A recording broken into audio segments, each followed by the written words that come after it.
Fatnat, how about you?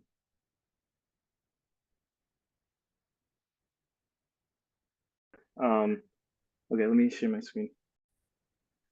Okay, so this is my presentation on Project 22 for the GVUS 45 capstone, and it's corporate material event sequences from 8Ks, also known as the FinGPT project.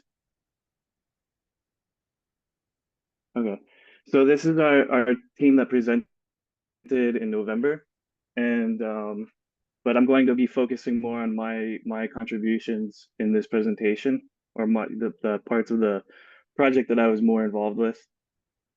So to begin with, the inspiration for this project came from basically three sources. We came across this FinGPT project that's a framework for applying open source natural language processing or large language models with finance. We were also interested in applying sentiment analysis, and we came across these two papers that were also inspiration. So the one on the left shows topics that were that were drawn from 8Ks using latent Dirichlet, probably not pronouncing that right, allocation, and it showed market impact based on those different topics.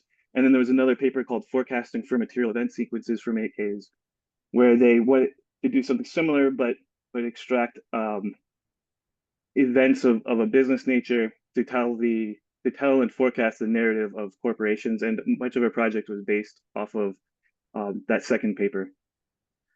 So our goals were to apply natural language processing to three areas. So the first was extracting the corporate event sequences, or CES for short, and also extracting the sentiment scores from the 8Ks. And this was basically necessary for the next two parts.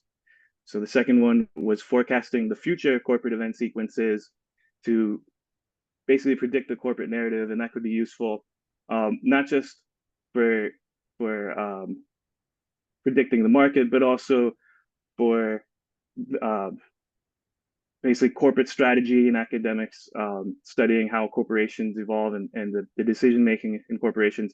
And then the third was developing a trading algorithm based on the corporate event sequences and the sentiment scores. And then we were thinking of layering on other signals as well, and looking at the market impact. And so that this also is basically how we structured our project into these three parts. And I focused mostly on the first part. So what are 8Ks? So they are mandatory filings from corporations. It's mandated by the Securities and Exchange Commission.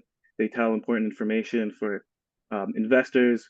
Uh, they contain exhibits. They're textual, so they're highly dimensional, and they're publicly available, which is very helpful uh, for getting data access, and they tell the company narrative. Okay, so we ended up getting 8Ks from about 539 companies from the S&P 500 over a 10 years time span. Move forward in the sake of time. This was actually a pretty big part. I mean, it took a lot of effort to do this. So first we downloaded the 8Ks from the SEC website. I used a modified PySec Edgar Python library.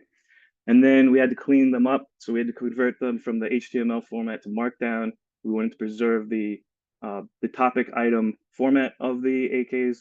We had to generate some extra information for managing them and troubleshooting. And I heavily modified the SEC parser library because it was originally made for processing 10 Qs. And so this is just an example of what the 8K looks like from input to output for being put into the large language models. Okay, so then we had different event categories. Most of these came from the 2019 paper. We also focused on share buyback categories, so we added those at the bottom, and then we picked the top three categories from each 8K. So at one point in time, if you had an 8K, you could have up to three event categories represented in it.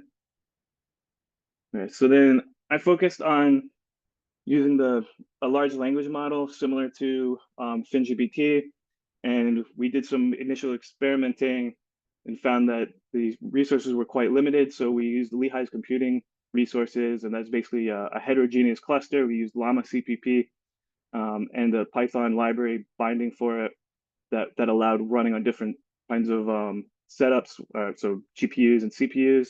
There was a lot of trialing different models, quantization, for example, to optimize it, different prompts, and we were using one shot.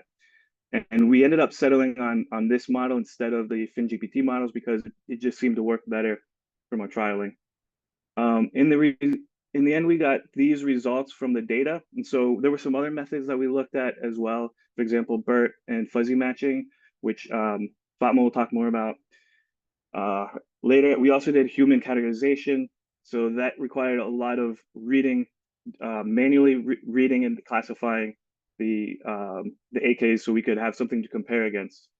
And you can see from this data that this table that some categories were very sparse, and the data unfortunately was highly imbalanced. So we also there was only a limited amount of data that we were able to collect at this point. So we went back and made some changes. There were improvements made to the preparation of the data. I ended up using the batch API from OpenAI and GPT-4o Mini's large language model because I had experience with it before and it seemed to be giving good results for another project. And so I updated the prompt. Um, it also had a higher context window, so that helped cover. So that was potentially beneficial if we were going to include exhibits, although we ended up not doing that. And we were able to cover the entire 539 company universe with that. Unfortunately, the results were still not that great versus human interpretation. So I revisited some of these calculations that we did before, and I actually found that the GPT-4o mini model did worse than we thought it did with precision, recall, and the F1 score. It also added accuracy. So the best was actually a BERT model, which was a more simple model, but it was also fine-tuned. And so that seemed to make a big difference. Um, again, here's some additional output. So the direct numbers from each category. So you can see, again, it's still highly imbalanced. There's certain categories where there's no representation or there's very little. So there's sparsity challenges. Right. So I also, so to move out of the first stage, I also did some initial or preliminary experiments with stage 3, where I took 1 week, 1 month, and 3 month returns, and I regressed them versus the different categories, and I got very low R squared. And this was preliminary also because um, the coverage as far as the prices wasn't complete. So this was kind of very quick and dirty, but the results were not very promising. So my conclusion was that I've been very discouraged from the data output from the large language model in part 1. So it does seem there's this kind of garbage in, garbage out, and so it would be nice to have better data. But despite this, there were some advances by other team members. I know Fatma will talk about this in and her and actually, what she told me about it aligned with one of the earlier papers as far as um, market impact, positive market impact. And I'm also encouraged in that there are solutions that exist for addressing these data challenges to improve the data that we were getting from the large language models or BERT, which is basically a small language model, but it's in the same vein. So some of that is fine tuning, which we did with BERT. We could have a more advanced prompt pipelining, so we can actually or keep memory or context of what's happening as the prompts are read into the large language into the models, so they can be more context aware. We can have better data preparation, and then there are also some tools like knowledge graphs or schemas um, to control the output of the large language models. and we can also do some more concentrating on the sorry on the categories, so we can focus on some categories.